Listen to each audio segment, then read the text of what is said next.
DY. Patil यांचं कोल्हापूरमध्ये निधन झालंय। वयाच्या 90व्या वर्षी त्यांनी अखेरचा श्वास घेतला। त्यांच्या निधनानं शिक्षण आणि समाजकारणातील एक महामेरू हरपलाय, पण त्यांनी उभारलेली उत्तुंग कार्य कायम त्यांची आठवण करून देत राहतील।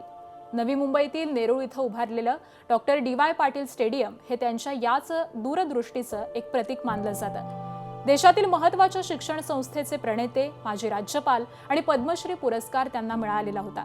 डी.वाय. पाटील हे काँग्रेस नेते सतेज पाटील यांचे वडील होते।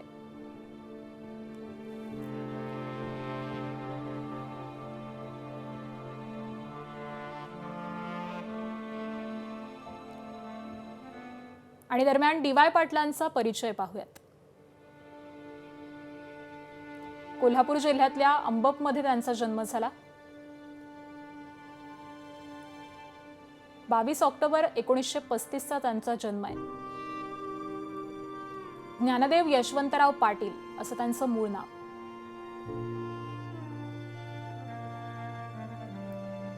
MA, LLB आणि PhD त्यांनी पूर्ण केलेली आहे। अशा पदव्या त्यांनी घेतल्या आहेत। 1957 ला कोल्हापूरच्या महापौरपदी त्यांची निवड झाली।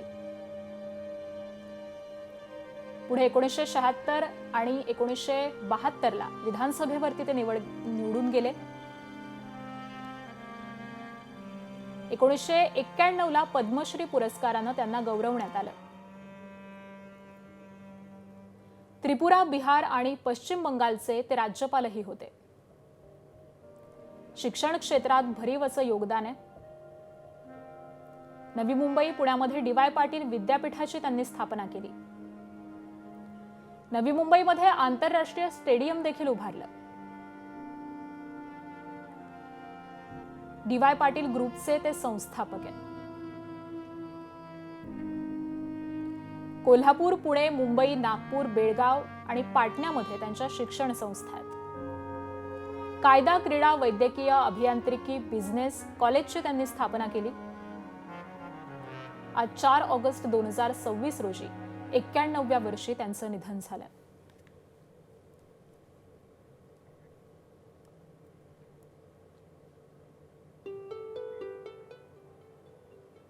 आणि डी.वाय. पाटील यांच्या निधनानंतर नेत्यांनी आपल्या भावना व्यक्त केलेल्या आहेत, प्रतिक्रिया दिलेली आहे, पाहूयात।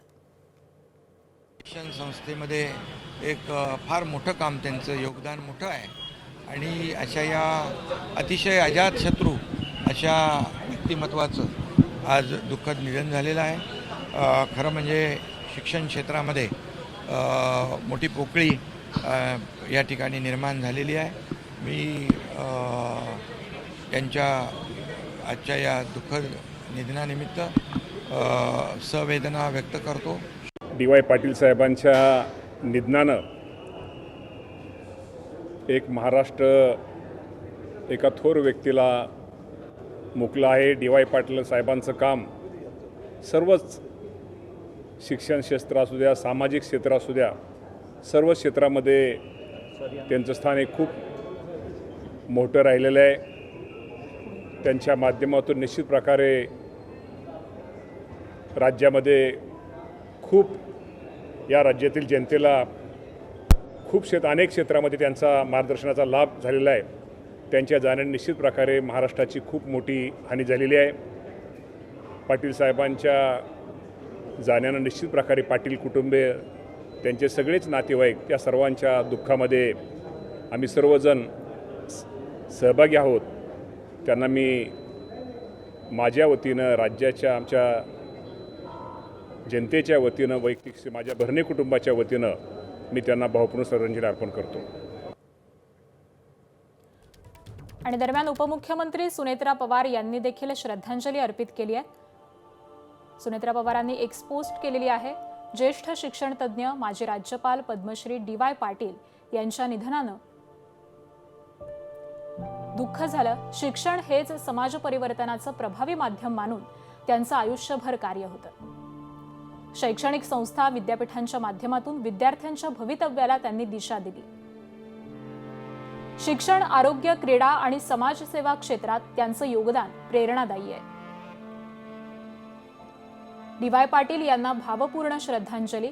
त्यांच्या कुटुंबियांच्या दुःखात आम्ही सहभागी आहोत।